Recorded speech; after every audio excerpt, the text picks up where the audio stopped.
Welcome to the Work Hard, Play Hard podcast. My name is Rob Murgatroyd, and I'm a former doctor turned lifestyle entrepreneur. Each week, I interview some of the best minds on the planet on the science of achievement and the art of fulfillment.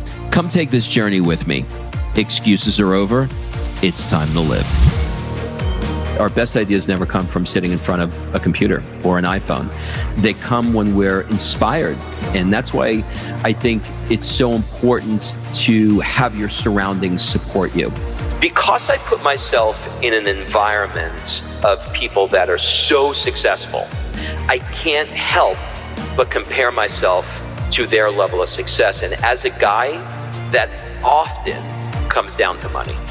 I think most people prioritize things that make them money over things that make them happy. And now I'm prioritizing things that are making me happy. And being in 70 degrees sunny at the beach is going to make me happy. Okay, before we jump into this interview, I want to invite you to be considered for my 2019 Traveling Mastermind. So go to workhardplayhardmastermind.com and fill out the application, and we'll jump on a call to see if you're a great fit. This year, we'll be in Boston doing lots of cool things like training with Tom Brady's trainer, Alex Guerrero. In the middle of the year, we'll be heading to Monaco doing things like vintage car rides through the French Riviera. And then we're going to wrap the year in Florence, Italy, doing things like truffle hunting and hot air ballooning over Florence. Look, life is all about fulfillment, and I really try and walk the walk. So if you are looking to be part of our tribe of 28 high-achieving entrepreneurs that are in the 6- and 7-figure range, fill out your application at workhardplayhardmastermind.com to be considered. So think of the mastermind as having two parts. The first is the trip itself, and the second part is what goes on over the 4 days within the mastermind. Our group of 28 entrepreneurs will help you brainstorm and accelerate what you want to achieve in 2019. And we'll do that through a variety of different exercises, brainstorming activities, breakout sessions, goal-setting sessions. You know the drill. So go to workhardplayhardmastermind.com, fill out an application, and we'll jump on a call to see if you're a fit. All right, let's jump into today's episode. What's up, everybody? This is Rob Murgatroyd, and welcome to a very special Work Hard, Play Hard episode. This episode features me being interviewed by Lori Harder. You can find her on Instagram and elsewhere at Lori Harder. All right, so Lori interviewed me last week, and I have received so many comments and direct messages, really more than any episode I've ever done. And I thought that I would share this episode with you. So I'm not entirely sure why this episode had the reaction that it did, but I have a hunch. I talked a lot about my childhood and some of the emotional scars that I still battle as a 52-year-old male. And I think there are a lot of people who find themselves in similar shoes. We also covered my recent leap from being a full-time chiropractor to transitioning into doing what I've always wanted to do. And I think there are a lot of people who get really comfortable with their jobs and their income, and they're afraid to let both of them go. Plus, we discussed a ton more things that I think you can apply to your life. And, you know, Lori is someone that I deeply respect and I have a great connection with. And I think that chemistry, for lack of a better word, shines through in this episode. So be sure to take a screenshot, share it on the socials, and remember to tag me and Lori Harder. So without further ado, please enjoy this conversation I had with Lori Harder. Rob, I'm so excited to have you sitting in front of me on the podcast. I mean, technically, you're not really, you're on Zoom, but... Well, I am virtually sitting in front of you. Virtually sitting in front of me. But you know what? You have this amazing setup and microphone, which we have now tweaked to make it sound amazing, on my end too, that it sounds like we're sitting next to each other. Let me tell you, I mean, like, this was like Abbey Road. I feel like we're in London at the Beatles, in Abbey Road Studios and the Beatles. Hopefully this audio is perfect. This audio is perfection right now. And from someone who I can maybe say, would you categorize yourself as a semi-perfectionist? Yeah. Or yeah, like a 100%, yes, perfectionist. Yeah. Yeah, I am a perfectionist. In fact, I'm sitting here a little uncomfortable. You know why? Why? Because my 4-year-old last night started to cry because she wanted to paint my toenails. So I have red painted toenails right now. And I'm going to show you. And I'm feeling really, really uncomfortable. So I got to let this out. So hold on. Has she? Let's see. You guys, they are in fact red. And I can tell that she might have a future in painting. So she did a good job. I'm glad I got that out. Okay. So that's Sophia. How old is Sophia now? Sophia is 4 years old. Okay. And I want to talk about this too. And I rarely ever talk about age, but number one, you look like you don't age. Maybe that's because you have great hair. For those of you who don't know, go look them up on Instagram right now. I literally am still trying to solve the mystery of the great hair. But you had Sophia when you were how old? Well, I am 52 years old now, so 48. I love that because you know what? Yeah. You know what question I get asked all the time is, do people talk to you all the time about not having children yet? And how do you deal with it? Because there's so many women now, right? And so many couples who kind of want to do business for a while first, but they're getting a lot of pressure from people to have children earlier on. But I think a lot of those people, and they're letting me know like a lot of them are from, Midwest or middle of the country or things like that. But having children later, what do you think is the benefit to maybe a pro and a con?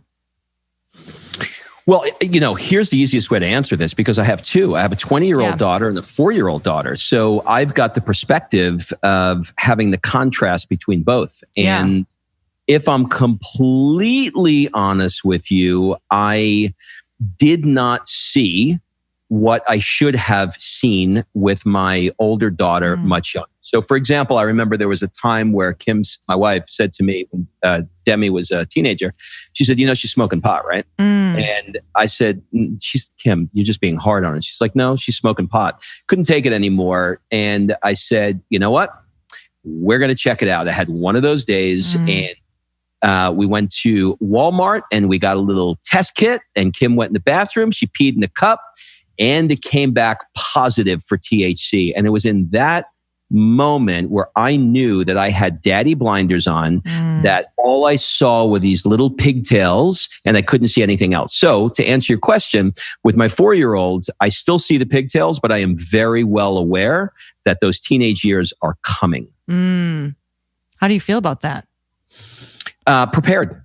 Oh, I love that answer. And why do you think you feel prepared? Because I've already been through it and I've made the mistakes and I can see where, it's kind of like if you've ever built a house, the second one is always better than the first one. Yeah. And I just feel like I have a better handle on the BS, the truth.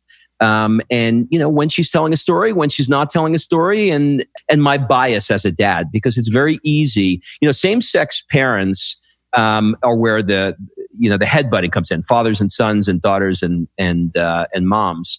But you have the opposite that happens with opposite sex parents. You tend to coddle them. So in this particular case, I'm not going to let that happen because the coddling comes natural. But I've realized that my job is to not be her friend. My job is to be her parent and to raise her, not be her friend. And I confuse that with the first child. Why do you think you confuse that with the first child? This is coming from someone who does not have kids yet. So I'm super curious because you just wanted to be cool dad, or you want to be their friend, or you think that maybe is it opposite of how you were parented?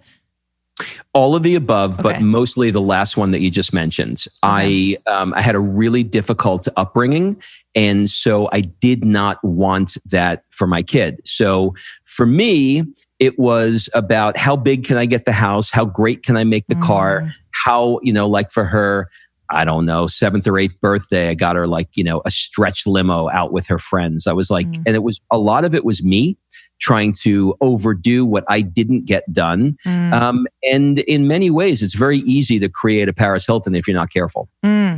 What do you think shaped you, Rob? What are some defining moments in your life that you look back and you know how you can kind of look at your lifeline growing up and you have these markers that stand out? What are let's just grab two of them that you feel like really shaped the way that you think right now. From a child to an adult, you mean? Yeah, let's just say 0 to 18.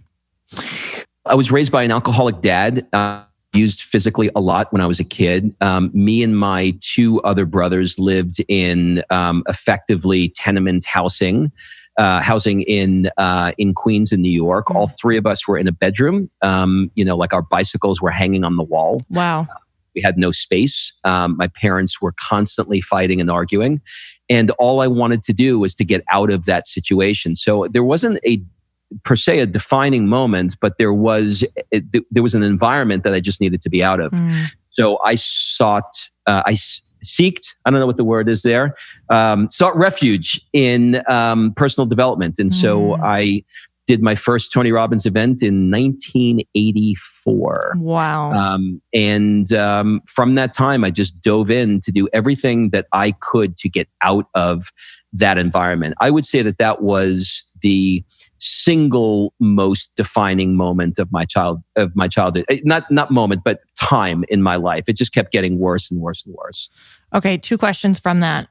What did the Rob of after being at Tony Robbins, in seeing now the place maybe you wanted to go, or that maybe you had some tools, but your reality not yet matching up? Like, how long did you still have to be at home while you now understood that there might be a way out? Such a great question. I probably spent 4 more years from the time that I did my first Tony Robbins seminar in the house. And there was a lot of putting on I'll date myself here, the Sony Walkman headphones with the cassette tape. Yep. Sort of like under the blanket, listening to it or reading Awake the Giant Within, while there was a drunk dad and fighting and abuse all around me. And so I just dug in deeper being in that environment. Okay, so people are in that environment right now, whether it's, an abusive relationship or a non-supportive relationship. Like, they are in an environment that does not match where they now start to feel they want to go, or the person that they know that they are. And they might, just like you, have 2 years or 4 years or 6 more years of that. So what would you say to that person? I know you said immerse yourself, but what else do you think that looks like now for someone who you were, stuck in that environment, but ready for change, but has about 4 years left, whether it's at the corporate job or whether it's at home with somebody, or whether it's, that unsupportive spouse or whatever that looks like? Well, if I had to do it over again, I would have found a way to get out of the situation. As a child, it's difficult. Right. I was, these are high school to college years. And I remember, you're actually bringing me back to that time where I remember I got accepted to, this is how, I hadn't thought about this in years. I got accepted to the University of Hawaii. Wow. That's how far away that I wanted to go. Yeah. And I remember my mom hysterical crying that I was going to leave and go to Hawaii. And I didn't leave, and I chose to go to Queens College, where I'm from. And as a result of that, I stayed in the situation for way longer than I wanted to stay in that situation. So the advice that I would give people, certainly if you're an adult, is just get out of the situation as quickly as you can. Come up with an escape plan. In my situation, it was abusive, like really bad. Like it was physically abusive. It was verbally. The environment was bad.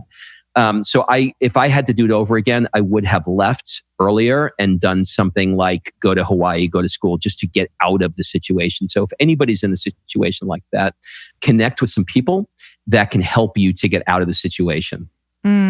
Does that being obviously having being raised in that abusive situation, do you have the tools now that you really use to dig in from past trauma? Does it still affect you? Is there a lot of residual effect, or do you feel like you have processed it and used the tools when it comes up? Or what does that look like for you now? Well, it's interesting. I focus so much on a lot of the Tony techniques that I've learned, one of which was modeling, right? And our mutual friend, Darren, who's the first interview on my podcast, Darren White, it's a great interview and he's a great guy. said something to me and it really stuck out. It was much later in my life. And he said, you're so good at modeling, but somewhere along the line, I think you lost you. And I said, what do you mean? He said, well, you have a gift that's in you, and you have to figure out how to tap into that gift and stop looking at how everybody else is using their gift. And I looked back and I was like, well, why am I doing that? Like, where did that come from? And where it came from was all I wanted to do was to just get out of the situation. So I was like, okay, well, tell me what success looks like. What is this successful person doing? I'm going to duplicate it. And while that works in reproducing a result, the negative side is that you lose the magic that you have inside of you in deference to the person that you're trying to model. So in some ways it served me. In other ways it was, it didn't. You know what? This brings me back to our conversation that we had at your mastermind when we were eating at that amazing Italian restaurant. And we were just kind of talking about how you do ask a lot. You ask a lot of other people for their opinions. And do you like this? Do you like how this looks or how this would process? And when I say looks, I don't mean how you look, but maybe we could get into that too. I'm just kidding. But, but really always asking, like, is this something that you would like? And so often when I talk to you, I'm like, oh my God, you are so wise. Why don't you just go with what you want to go with?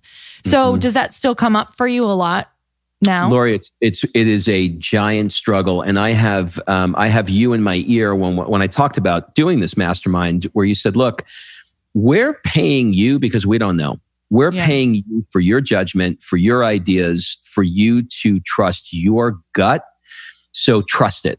And it is one of the biggest struggles I have. So it does not come naturally for me to just say, this is what it is, let's do it. I have to battle that inside of me because I was not raised around an environment that supported my thinking. So, I one of the, getting back to, having a 4-year-old now, you realize these little things matter. Like, being able to, like, now I'll look at Sophia and I'll go, well, what do you think? And I want to hear her answer for what she thinks instead of telling her what I think. So I'm a work in progress. God's not done with me yet. Aren't we all? When do you think the first time you really remember trusting your gut on something that was big that you're like, oh God? I think this mastermind. Yeah. I think this mastermind, if I'm really being honest with you, I think this mastermind was very, very well thought out in this area. And just sitting down and I close my eyes, I visualize day one and I say, no, yes, no, yes. And I just go truly with what I think works best. And I still want to second guess myself, but I'm forcing myself to trust. I just had a vision of you like being like a maestro, like an orchestrator of experience and just like pulling all these things and seeing how the day is going to go. So you guys, for those of you who don't know what we're talking about, first of all, you do these incredible masterminds where you get people together, work hard, play hard, where it's people who are doing big things in the world, people who are maybe entrepreneurs who run big companies, whatever that looks like, who don't have enough play in their life because, or recharging. And something that I love that you do in our lives is that you always stop us and make us really look at, are we really enjoying? Are we really doing the things that we love while we might be building companies or, reaching our business goals or monetary goals or whatever that looks like? Are we enjoying life in the process? And I think that is it's so lost right now and people don't even know what it looks like to add it back in. So that's something that we, Chris and I are doing with Rob and his wife is we're going on these amazing adventures. And it kind of started out, it wasn't a mastermind. It was just like we would book trips with you or we would always be looking at what you guys were doing. So first of all, I want to talk about let's rewind before you did this mastermind thing. So now you know what he does and his brilliance, but I want to talk about how you got there because you you went to school for chiropractics. Yep. I went to school for chiropractic. Tell me about that a little bit. Well, why, how, where? I am super embarrassed to tell you. I wish I had this unbelievable story about how, Zeus came down and anointed me with, wanting to be a healer. And that wasn't the case. Yeah. I was logically trying to figure out when I was in undergraduate school, what would be a good career for me. My brother, who was in law school, said, you should be a chiropractor. I flew down to Atlanta and checked out the school and learned about what it was. And I said, okay, I'll be a chiropractor. And I think a lot of people do that. I literally did that. And 25 years later, I just retired this year. So, I mean, that's the short version of me doing it. The drilled down version is after probably the first 15 of those years, if one more person said their neck or back hurts, I was going to shoot myself in the eye. I couldn't take it anymore. And I had to spend 10 years finding a way to get out of it. And I balanced, I very unsuccessfully tried to balance work and play. And it wasn't easy.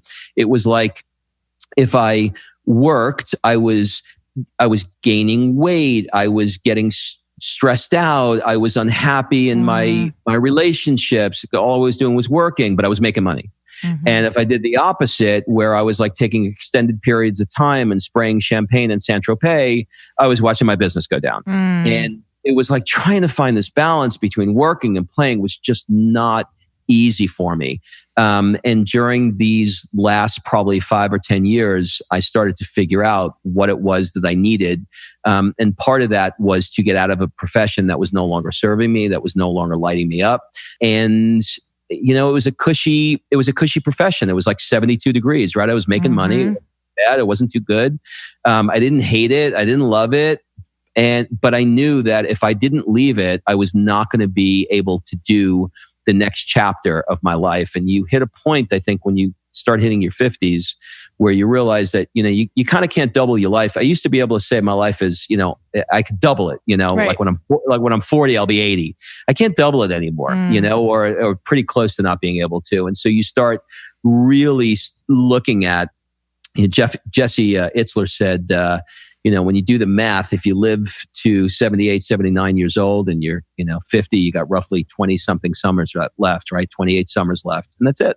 That's all you got. And I was like, how do I want to spend these summers? And so that led to me just saying, I'm leaving and I'm going to find a way to step out of this and step into what I want. And so I spent the better part of last year talking about this with your husband, Chris, and you and my wife, Kim, and a lot of other good friends. And we created a plan and we executed, and now here we are. And now I'm 100 days post that decision this week. So that is so exciting, and congratulations. Like, I can't believe we're here already, because I remember the beginning of this conversation, like on a street corner, watching Nick in the marathon, right? Random, so beautifully random. But this is, so something about Rob and I, you guys, this literally 4 hours would not be enough, because I could go on. I can see a million different ways I could go right now with my questions. But number one, I want to ask, I think it's so funny how you're doing something to help get people in alignment and you feel so out of alignment. And also just I want to know, out of all of the people that you saw, being in chiropractics, were you able to ever step back and be like, this is not the problem, or what you're doing is not the problem? Did you ever, looking at what you do now, do you think the problem was them not either being in alignment with their truth or their life or following what they want? Or did you see problems like that obviously were so much not related to their body necessarily? You know what I'm saying? You're talking about from the patient's perspective? Yes, patient's perspective. That was the hardest part of the whole thing, because yes, they came to me for chiropractic care, but there were so many other things going on. I mean, when you're dealing with somebody that's 200 pounds overweight, or you're dealing with somebody that's not exercising or not meditating, there's a million different ways. But, compliance is the hardest part of what anybody does. When somebody buys your program, that you've got the greatest thing in the world, but if they don't do it, they're not going to get the results. Or they come to the bliss habit. If they don't do it, they don't take. So it's the same thing with a chiropractor. And so you really do start to turn a blind eye to it. And you say, look, they're not going to do it. They're not going to follow the recommendations. So give them what they want. They're paying you to help them get out of pain, and you can have a conversation with them. But I would say 1 out of 50 will actually do what you suggest. And that is a very good question. And that was absolutely one of the frustrations. So do you feel, it's so interesting because I kind of feel like you are a healer in what you're doing now, because you really are trying to align people's life. Like, do you believe that if people are happy and they're recharging, that it's going to massively affect, their health, their business, and their relationships? Like, why did you want to do this mastermind? When you laugh at it, like I love to laugh with you. You just make me laugh. And when we laugh at a deep level where there's like snot coming out of your nose, you know how you can't like describe that feeling? Yeah. That's what this feels like for me. It feels so deep and so fulfilling. And I don't know, man. It's like, the Italians, I spent a lot of time in Italy. The Italians have la dolce vita, right? They call it the sweet life. The French have joie de vivre, the same version of that. But in the US, we have happy hour. You know what? Can we name it something different so it sounds at least cooler?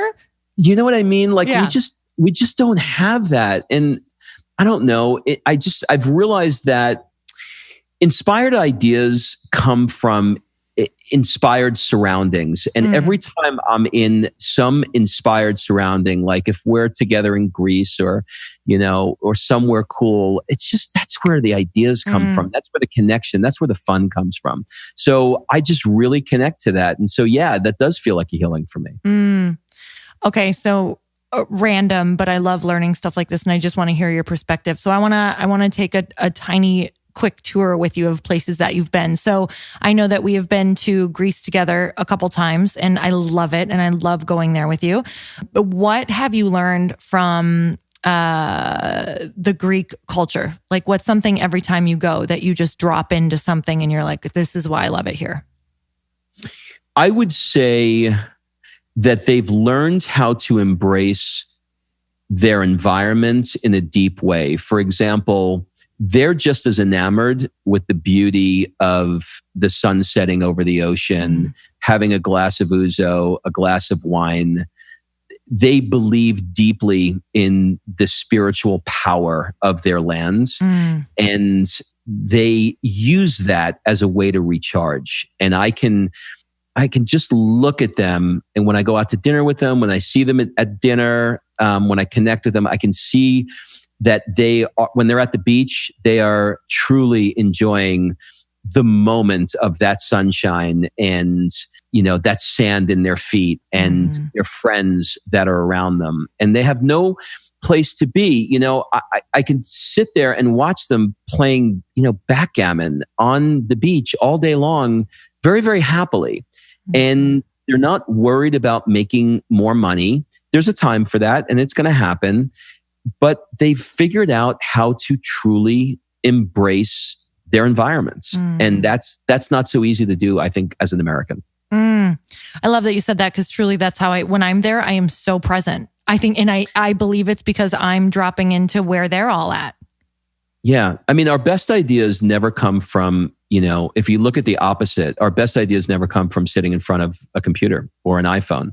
They come when we're inspired by all of the things that are around us. And that's why I think it's so important to have your surroundings support you. And, I get different things from different places. If you want to use a different example, Italy, I get a lot of things from that are different. Like they embrace family and food and fashion. I can see a 90-year-old woman walking down the cobblestone streets with red lipstick and heels and her shopping cart and go, that woman's hot.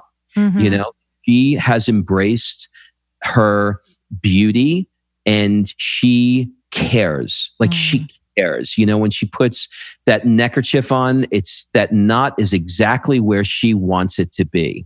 And so those kinds of things, I think we weave together to become the tapestry of our lives. And that's what I love about, the experiences in different places in different ways. Like we're getting ready. I'll use one more example. We're getting ready to go to Monaco.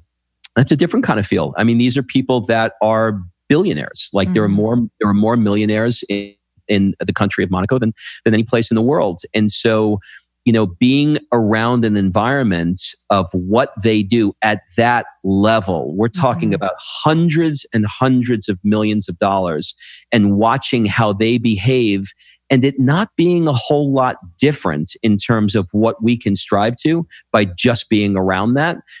They're enjoying the same restaurant, they're enjoying the same sunshine, the same bottle of, maybe it's a little more expensive bottle of wine, but they're enjoying it in the same way. And it, you look at it and go, I don't need $500 million to be able to enjoy it in the same way that they do. So each of these experiences offer different things. Is there any other place that has really rocked your world that you've been, where you took something back that's really shifted the way that you live? Well, I here's what I will say. The place that I am most fearful to go to, that I know is going to do this, is India. I've heard that from so many people, and I feel the same way as you. I'm terrified. Yeah. I have 3 or 4 friends. 2 of them have got on the plane and flew back and went home and said, I can't do this. And 2 of them said, I'm going to be here for the rest of my life. Okay, so talk to those 2. Yeah, it rearranges. They say India rearranges your mental furniture in a way that no other place can. So, but that would be that's the gut answer I have on that one. What do you feel like in your life right now could use a little rearranging? Trust and belief that the place that I'm in right now is the place that I'm supposed to be. And like, I'll give you a great example. The mastermind's full. I can't take another person in it at this moment, right? It has to be a waiting list for next year. And I am still having anxiety about it and wanting to push it harder. And I'm going, wait, hold on a second. I set a goal to create experiences for 20 people, take them around the world. Why is this giving you anxiety? Because it's full. Enjoy it. Enjoy this process and make it amazing. But there's this side of me that wants to just keep going and say, okay, well, what's next? And what's next? And what's next?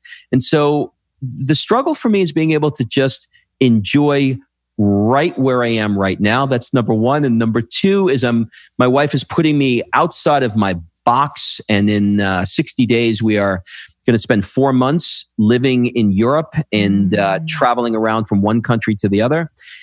And I'm a certainty guy, man. I need my hair products. I need, I need to know that this desk and this cup is going to be right here, and that I got systems, Lori. I got rituals. You know what I mean? Like, like my coffee goes off at 6:59, and like I got my stuff, and this is all going to change because we are traveling to Monaco, Mykonos, Montenegro, Dubrovnik, Rome, Lecce, Florence, and ending in Lake Como. That's a lot. So where do you think that's coming from? Like, is that a safety thing from your childhood of like not ever, so this is me just randomly spouting off, but like maybe not ever feeling safe, or that, you're always, where do you think, if you could really pinpoint like why the need for such certainty outside of, obviously it's a human need, but Well, yes, it is a human need, but like all of those human needs, right? There's a flip side to it, which is uncertainty, right? You got to have as much uncertainty as certainty, right? Yeah. If you, like Tony uses the example of getting a present. Like, you don't want to know what's in the present. You want to be like, what is in the present, right? The uncertainty side of it. But I know where it comes from because I've spent a lot of years trying to figure it out. It comes from being raised in chaos. And when you're around massive uncertainty, all I want to do is come home and straighten out my desk. I want to make sure that there's nothing on my desk and that everything is in order and that everything is predictable. Because when you're around an environment that is unpredictable, unpredictability and uncertainty to me is terror. When I was sitting home, my dad was a truck driver and he'd get home from work around 4:00. And if you can think like Donnie Brasco, like Brooklyn, like that kind of vibe, he was an oil truck driver. He'd come home and he'd go into the bar and he would drink from 3:00 in the afternoon until about 5:00 in the afternoon. And I never knew when he came home how drunk he would be and how much abuse I would get. And so I lived in absolute uncertainty. So now I strive. I want the predictability and the certainty. But like I used in the earlier example, it's no longer serving me. And I need to be able to know I'm safe. I'm going to be in a very nice Airbnb in Rome. It's going to be amazing. I'm going to have a glass of champagne and it's going to be awesome. And I have to be willing to be open to the surprises that are going to come in my day as I walk through the streets of Rome. It's so crazy because I'm the same way to an extent for sure. And looking back throughout my life and also just through all the different stories that you tell and who you are in your life, like a lot of that is because of the uncertain times, obviously, because we don't really have these great stories like, I was at home and I did my rituals and had a normal day again.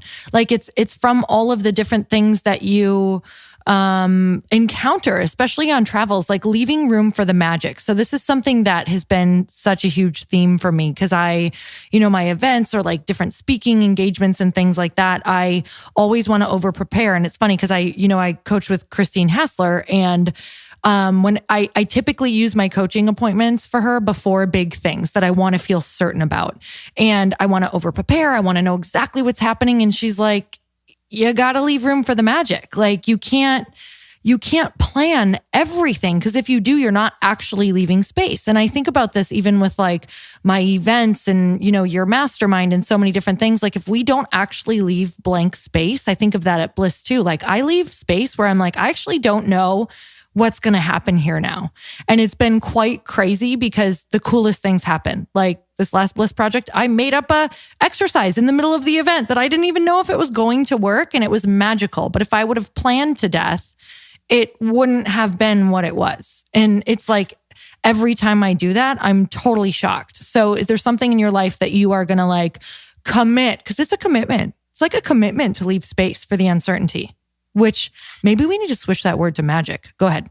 Yeah. I mean, it's such a great point. There's so much of a struggle that's around doing that I think we take it in baby steps. I remember, I was on stage with, David, what is the guy in our network marketing? David Wood? Company? David Wood. I was on stage with him, and, he wanted Kim and I to speak. And I was like, what are we going to do? He's like, I don't know. I was like, Dave, there's 5,000 people in this room. He said, we'll just see how it goes. I'm like, you don't understand. There's no seeing how anything is going. I'm meeting 3 hours before we go on stage. There's going to be a whiteboard and bullets. And like he's like, no, that's not how I work. And so, I walked on stage in a pile of sweat, and it wound up being the best time I've ever had. There's a freedom in it. And that I still get people that say, hey, I saw you on stage that time. It changed my life. There is a magic in it. And I think it's like anything else. It's a muscle we have to develop, and it's a skill that we have to work. And some things come natural to me, but that's not one of them. But I am, because now I have a lot more time in my life than I had when I was, working full time. So I have the ability and the bandwidth to be able to allow things to unfold, in a much more organic way.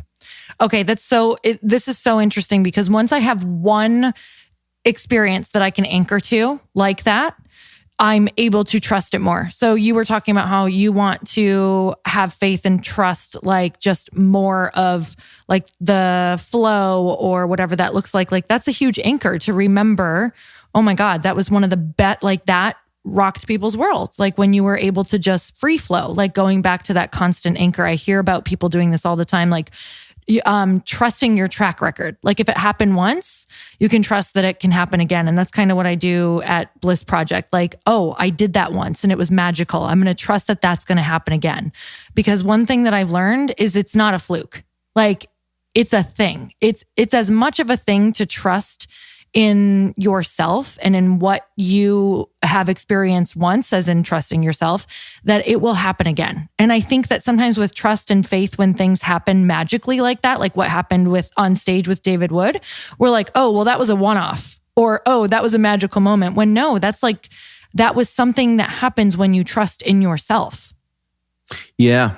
I mean, you're 100% right. And I think I'm actually going to take that and use that as an anchor. That was a great anchor for me. And I think there's the other side of it is that feel like if we're over preparing for something that we're going to deliver at a higher level, and that's a belief that's not necessarily true. Because sometimes when you over prepare for something, you're coming from such a prepared place that inorganicness, the magic gets lost in that, because it's almost, I don't want to use the word rehearse, but you know what I mean. It's just a little bit too rigid, and you're not allowing any magic to happen at all. So, trusting that process is definitely some work I have to do. Oh my God. I think I'm loving this conversation because I need to trust myself more. Because that's where all the magic for me happens. But it's like, we want to know beforehand, like, okay, is it going to be magical? Is this going to happen? It's literally everyone. That's why I'm loving having this conversation with you, having it with someone who always appears very confident in themselves, that I want to show, like, even the most confident person is having these like thoughts in their head. Lori, I want to know that the magic is going to happen at 8:15. That's when it's going to happen. You know what I mean? Like, I want a magic schedule. This is the itinerary.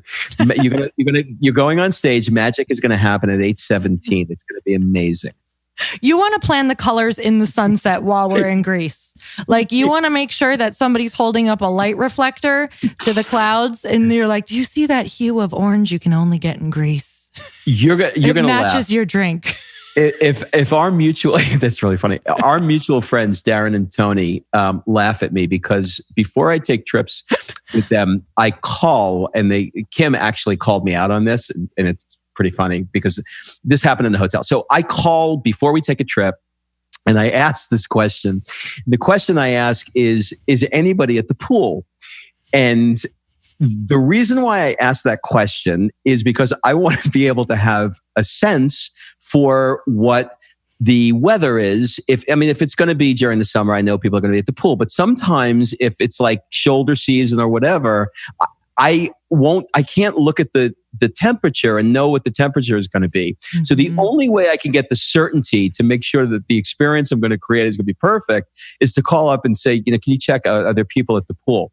So this has been a running joke in our house, like before we take a trip, you are not calling if anybody's at the pool. And this came from when we got to, I think it was Rio de Janeiro, the concierge said, well, we were all getting ready to leave. He was asking us, they said, oh, I'm sorry, I bet he drove you crazy. He said, he called me twice to ask me if people were at the pool.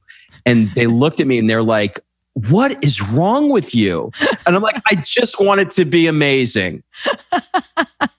Hey, so now so now everybody knows what to ask when they're traveling. Excuse me. Is anybody at the pool? Is anybody there right now? Okay, so I want to go back to pivots. So because I know we got to be with you through that period of going from having a chiropractic office, like having this be the only thing that you have really known your whole life, being the provider, like having that and knowing what that means to you, and knowing what certainty means to you, and knowing what having, two daughters and a young daughter right now, and like just really wanting to feel like the provider and like someone who knows where they're going and wants to know what the future looks like. And I know that you talk a lot about, where you're at in your life right now, being in your 50s, like you're looking at life differently, and you decided to do a giant pivot. And I know we touched on a bit about, you were like, okay, well, I'm no longer at this point where you're just realizing that there's not a ton of time left to do what you want. And there is, Rob. I made that sound really morbid. No, he's going. I feel like Fred Sanford. I feel like you've got a good year left. You're fine. Hopefully I have 10,000 miles. You've got a lot I feel like you're going to be in your hundreds. It's going to be great. So what was that? Like there are people right now who are in their 20s who are afraid to pivot, in their 30s, in their 40s, in their 50s, in their 60s. What do you tell them? How did you know you had to? And how did you support yourself around pivoting? God, this is such a great question because there's not an easy answer. I mean, the shortest answer that I can give you is there were a couple of key components. One of them is having a tribe of people that said, you can do this. And you should not be in an environment that's no longer serving you. And if you want to get out of this environment, let's work on a plan together to help you to get out of it. And you and your husband were key in helping us do that. From an economic standpoint, I knew that this was coming over, a couple of years, like let's call it 2 to 3 years. And I talked to you guys about network marketing, which I didn't want to do for every reason why nobody wants to do network marketing. And I decided that I was going to swallow my pride and I was going to get over the ego that I had around it and I was going to learn it. And so Kim and I went all in. And so we were able to create a baseline income to be able to support it. It wasn't enough. It didn't replace my chiropractic income, but it came pretty damn close. And then there was faith. I had to trust that what I wanted to do was going to be great because it was something I was passionate about and it seemed like there was interest from other people. And I had to trust that this was going to happen, which was the masterminds. And the last piece of it was creating a deadline and say, I'm not doing this another year. I'm not telling this story about how I'm moving to California, how I'm leaving chiropractic another minute. I am setting a deadline where I'm not allowed to go back. And December 31st, we set the deadline for December 31st. I've not been back in the office since December 31st. I truly meant it. And there have been some bumps along the way. It hasn't been easy. All of a sudden, when you used to, money coming in every single day, when you have a 25-year practice and it just disappears, so, it was the prep work before it. And it was the prep work. It was I don't know what the word is, the post-traumatic stress after it of being able to deal with both, knowing that this was the right decision to make. Okay. So I really hope that people caught on that you did something that you didn't want to do, meaning network marketing for a while, knowing that you are supporting a bigger vision. And you probably reframed many times to I don't want to say just get through it, but to make that, something that was a good thing during that time. And I think that is vital to hear. There's so many different ways to get to your end goal, but so often this is so much like my journey, so often through my journey, I had to stay longer than I wanted, or I had to do things that I did not want to do because I needed money. I needed to support myself. I think a lot of people want to skip that gestation period or that period of building that foundation underneath them so that they can go and do that thing that they want to do. So I really love hearing you did the thing you didn't want to do for a while. Go ahead. Your husband really helped me with this because it was, everybody's in different places. And as a guy, when I see all the people around me who are successful and they're buying the car that I want to be driving. They're buying the house that I really want to be in. And knowing that I am not in a place today to do those things because I made a decision that I need to set myself up for something bigger. And we had to sit down, my wife took the Amazon password away from me. She's like, you don't get to buy Amazon anymore. It's over. And, it was I was spending $1,000 a month on Amazon, just for whatever. And I was like, okay, buy it. And making those decisions were difficult for my ego. And I bitched about them a bit, but I knew that there was a higher purpose. And I remember you said something to me when I was talking about California. I was like, oh my God, Laura, you don't know. I got this great place in Atlanta. I can live like a king. You're like, okay, well, Southern California is not Atlanta. And you're not going to move to California in the way that you want to move. But this is what you want to do. And all we got to do is to just get you here. And so, right now, because we're moving to LA in a few months, after we do this Europe trip, we're moving to LA. And I'm looking at places that are in, my budget where I am now. I'm like, oh my God, this is not going to be that. She's right. This is not going to be the way I want to do it. So battling that part of my brain going, okay, well, I'm keeping my paid off car, but I can afford a better one, but I'm keeping my paid off car because I have to move to LA. Move to LA, and I'm going to be in a place in LA that really is not the way I want to be living. And so making these sacrifices to do the things that I want to be doing, I probably 10 years ago would not have been willing to do. My ego would not handle it. It's just like I needed to show you I had a Porsche. But today I feel differently because I think most people prioritize things that make them money over things that make them happy. And now I'm prioritizing things that are making me happy. And being in 70 degrees sunny at the beach is going to make me happy. I love hearing that because happiness it's like fertile ground for ideas, like true soul, like soul rooted ideas when you're happy. Like it's things that you want to follow. And I believe that money follows amazing ideas that are aligned with your soul. So we can get a million other ideas that could make money, but are they truly in line with like your happiness? And did they come during times when you are already happy and already inspired? And I think something about moving to California for us, like we did not move here in the way that we wanted at all. We like looking at Midwest prices compared to here, they're 10, 20 times higher, like just mind blowing. Like I thought it was a joke. I was like, no, this is a really funny joke. But once we got here, and I know that you know this, you now get so surrounded by a different way of thinking. And you cannot, I don't care what people say, like you cannot tap into those type of ideas and start viewing yourself in a different way until you are surrounded by it, which is exactly like when you were talking. I think of like all the times I've either joined masterminds where I'm like, well, I'm not quite the person that I would like to be joining this mastermind, but that's why I'm joining it.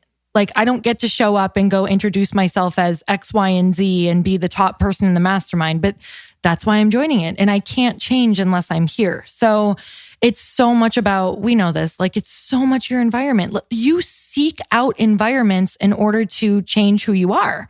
Like, fundamentally. Because, the environment changes you. Yeah. Just by putting yourself in the environment, it changes you.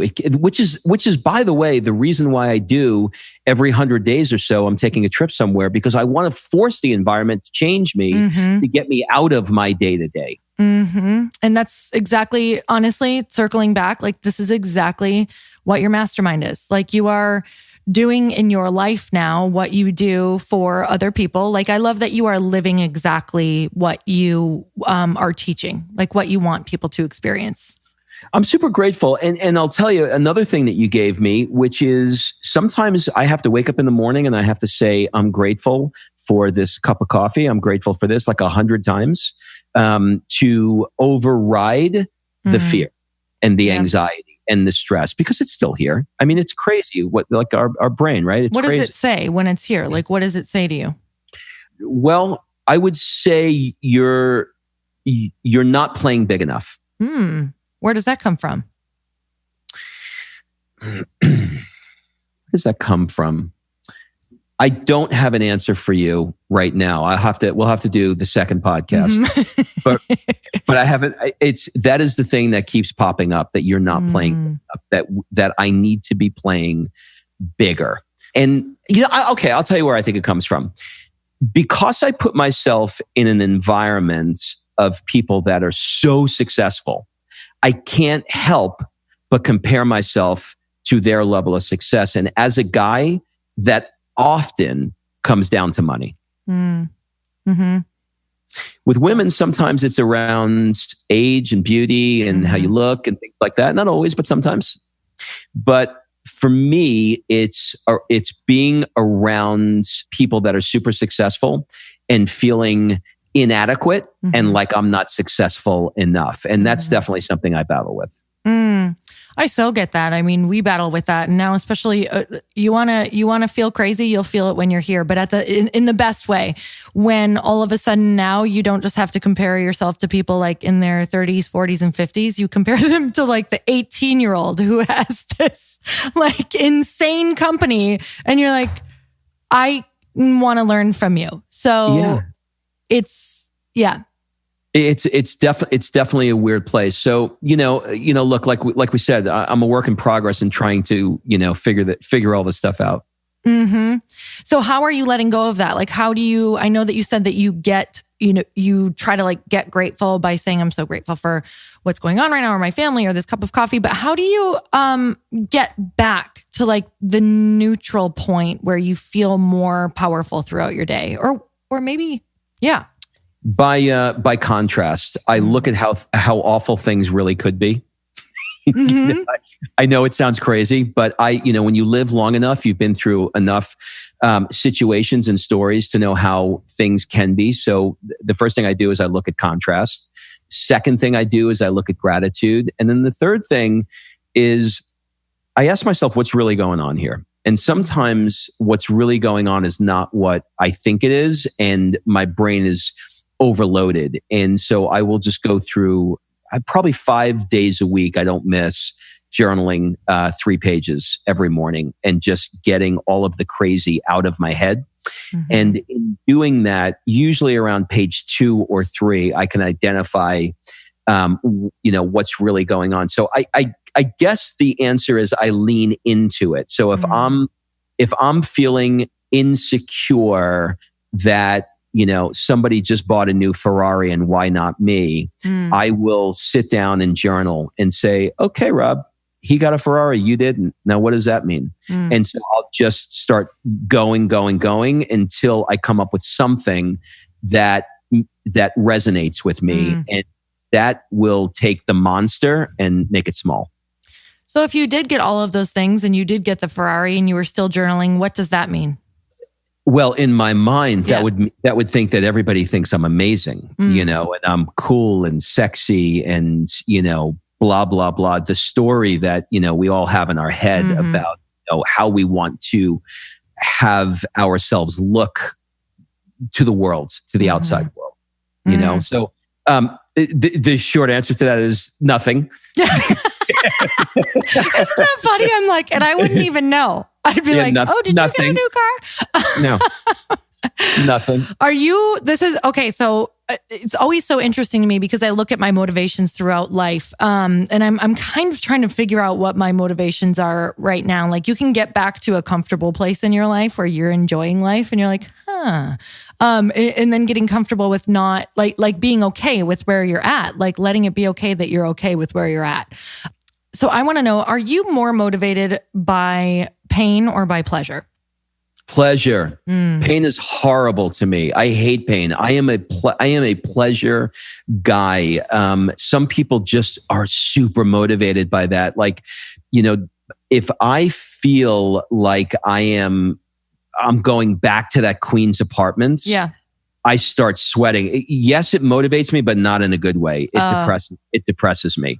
Yes, it gives me fire to want to get out of it, but not in a good way. I am much more motivated to take an amazing trip or have buy an amazing piece of art that I've always wanted to buy or have an amazing experience, because when I have that experience, I want more of it. And so that being in that environment excites me. I want to be in a beautiful place with beautiful things, because I just want more of it. Not from a purely materialistic standpoint, but I feel like I'm getting the full expression of life when I'm in those environments, if that makes sense. So that makes total sense. So I was going to say, but wouldn't that, at first I was thinking, wouldn't that make you more inspired by pain by not wanting to go back to it? But technically you're using the vision of where you want to go at all times for motivating yourself.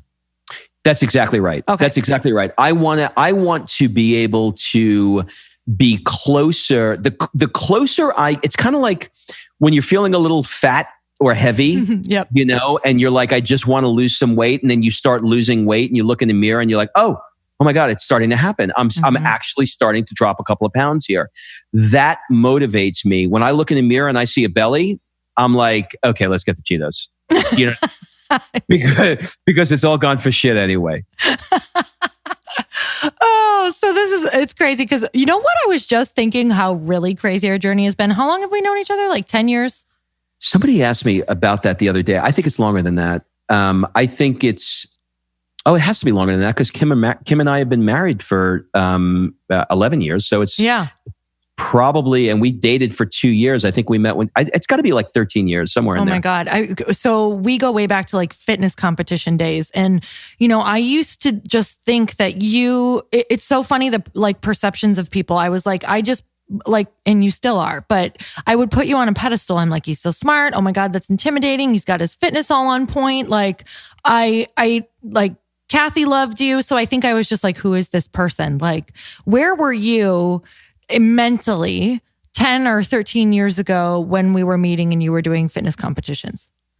Well, funny that you asked that, Lori Harder. That time in my life was a very dark time. 2 years prior to, let's say, the first fitness competition that we met at, 2 years prior to that, I was married before. Mm-hmm. And the relationship that I was in ended really, really badly.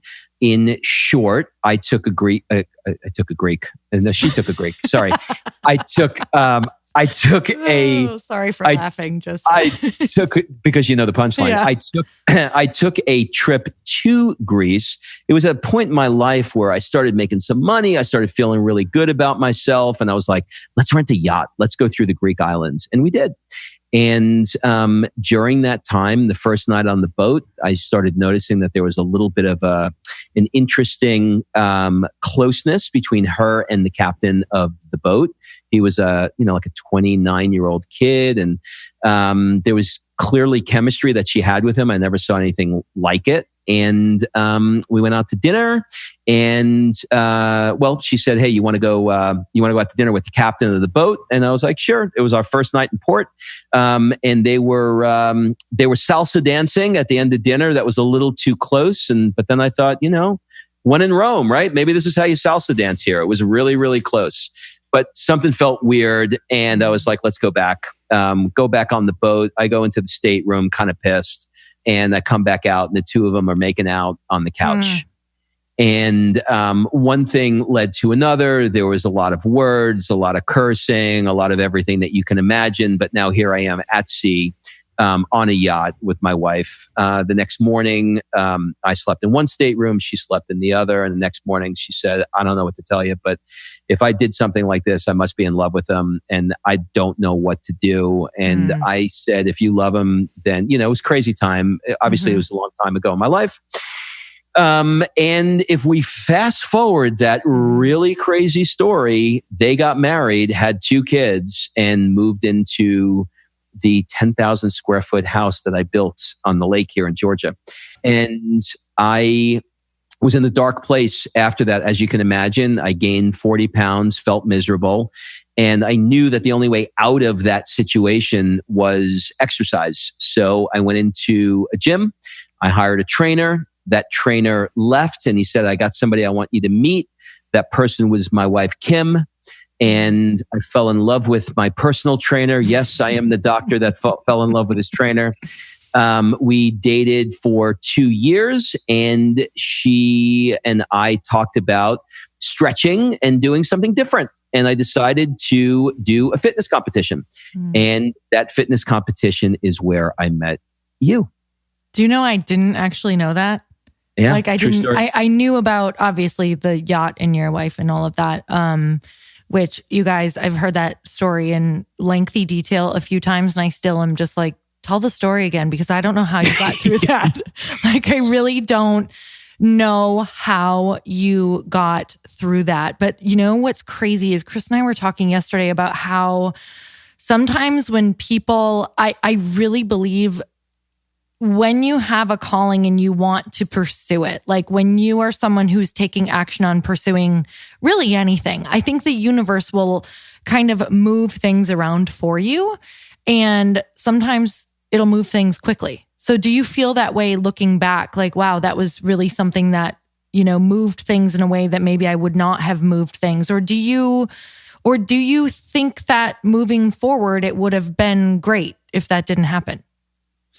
If you would have asked me that the year this happens, I could not give you the perspective that I can give you now. Right. But that was the best thing that ever happened in my life. And it was absolutely, the universe knew that I would have never ended that relationship ever. I am the kind of guy that would have stayed in it, committed and miserable. I would have stayed in it miserable.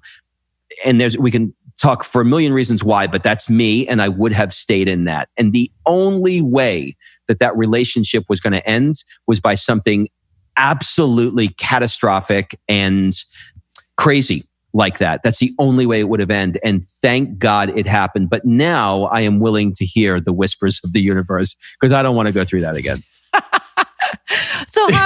So that's kind of what you did. So you've been hearing the whispers, and is that part of what motivated you to start what you're doing now? Because you guys, I think being with you on this journey of watching you and knowing who you are and watching you pivot and having it be so quickly, actually, having it be so successful. Was that a moment that you were like, okay, that is showing me that when I have trust and faith in myself and follow this thing, like you filled a mastermind this is not a typical thing. Like, this is not a normal thing for people to be like, yes, let's all travel with strangers together to exotic places and like, let's trust Rob and connect. Like, that is clearly the universe saying, what's it going to take for you to trust yourself? So there's something else for your ammo. You're making me laugh because one of the conversations I had, I have to tell you off air, but it's with one of the girls in the mastermind. One of the guys wanted to do it. And the guy said, can you talk to my wife? And I talked to her, and she's got this hesitation about it. And she says, so like, is this like an adult trip, or like, what are we going to be? And I said, well, yeah, there's like adults. And she's like, and she's asking me, I said, can you just ask me what it is that you want to ask me? Because I don't know what it is. She goes, is it like a swinger party? And I was like, a swinger party? Where did you get that from? She goes, oh, well, I saw your video in Greece and all these beautiful people and you're all on the beach. And I was like, no, it's not a swinger party. Anyway, every time it was really funny. Really, really funny. That is really like, maybe you need to either put that on your caption. No, you don't. I don't think it comes across that way at all. But that is so hilarious. But that's the upgrade. That's the upgraded package, right? It's the VIP version. That's the VIP add-on. Like, that's like, oh, you didn't pay for this one. Sorry. Oh no, this is different. This is only for the special people. Yes. Yeah. Okay, what are some things, Rob, that you feel like you are truly like if you were really being honest and it was just you and Kim talking, like, what is your zone of genius? What are you masterful at? What do you think you are on this earth for? Like, what is that thing that is so Rob that you love about yourself? That I can help people understand that there are principles when it comes to balance, because I have been out of balance in my life. If you drink too much wine, you get drunk, and it goes the other way. If you don't drink anything at all, sometimes you could be a little boring. A glass of champagne is not so bad sometimes. And having the balance in your life, in all of the areas of life, I think that I can offer proper perspective and I can help people with, because I don't think people are fully embracing those areas of their life. And we are so much, look, when I see you when I see your Insta stories and you're strumming a guitar and I'm watching you play Lady Gaga, I am so happy. I'm so happy because I know that you're stepping into something that's different. You're doing something that is challenging you and something that's different and something that lights you up and something that you've always wanted to do. And I know I'm going to get a better Lori. I'm going to get a better Lori podcast because you're doing it. So I think that I can recognize that. Oh, I love that so much. And one of the reasons I just absolutely adore conversations with you and Kim is because you have endless exciting things to talk about because you're gathering experiences. You're Yes. gathering with different people. You're gathering perspectives. And I think that one of the things that you can do in life, if you want to be more successful at business, because I really believe the people who are most successful at business and just in relationships in general is because they keep themselves interesting. Yeah, I think so. And I think you have to take the time to do it. I think there's a willingness to do it. Here's what's interesting. I don't know if I've mentioned this to you, but like right before the mastermind, I had a couple of people reach out and they're like, hey, I can't come. I got too much going on with work. I was like, get your ass on a freaking plane and you're coming. And then when I got to the mastermind, I got a couple of texts in the morning. Hey, look, I'm going to spend the morning in and I'm not going to be able to do it because I want to work. I'm like, get your ass out and come with us. Sometimes entrepreneurs have to be grabbed by the neck and work. And here's the thing. They use it under the guise of, but I love what I do. Yep.